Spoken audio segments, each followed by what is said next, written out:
సమ్మక్క సారలమ్మ జాతరకు జాతీయ హోదా కల్పించాలని సీతక్క డిమాండ్ చేసింది.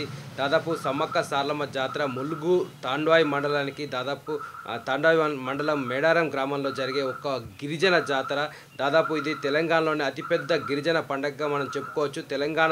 తెలంగాణ రాష్ట్రంలోని పండుగగా ఈ గిరిజన గుర్తింపు పొందింది. దాదాపు దేశంలో ఒక కుంభమేళా అని చెప్పవచ్చు. దాదాపు గిరిజన కుంభమేళా అని కూడా చెప్పవచ్చు. మనం దాదాపు ములుగు జిల్లా కేంద్రం నుంచి దాదాపు మనకు ఒక 44 కిలోమీటర్ల దూరంలో తాండ్వాయి అయితే ఉంది. దాదాపు మారుమూల దట్టమైన అడవి ప్రాంతాలు అయితే కొండల మధ్యలో అయితే ఒక చారిత్రాత్మకంగా జాతర అయితే జరుగుతుంది. దాదాపు మనం ఎన్నో చూసుంటాం. దాదాపు భారతదేశంలోనే ఎక్కడ ఇటువంటి గిరిజన జాతర జరగదు. దాదాపు జాతరలో పాల్గొనడానికి 3 రోజులు పాల్గొనడానికి దాదాపు ఇటు మధ్యప్రదేశ్, ఛత్తీస్గఢ్, జార్ఖండ్, ఆంధ్రప్రదేశ్, తర్వాత ఒడిస్సా లాంటి రాష్ట్రాల నుండి దాదాపు లక్షల కొద్ది కోట్ల కొద్ది మంది ప్రజలైతే వస్తారు. దాదాపు ఈ జాతరలో ఒక 10 కోట్ల మంది పాల్గొంటారని కూడా అంచనా వేశారు. ఇప్పటికే అధికారులు అయితే ముమ్మరంగా ఏర్పాట్లు అయితే చేస్తున్నారు. దాదాపు రాష్ట్ర ప్రభుత్వం, తెలంగాణ రాష్ట్ర ప్రభుత్వం నుంచి 75 కోట్ల రూపాయల నిధులను కూడా వెచ్చించింది.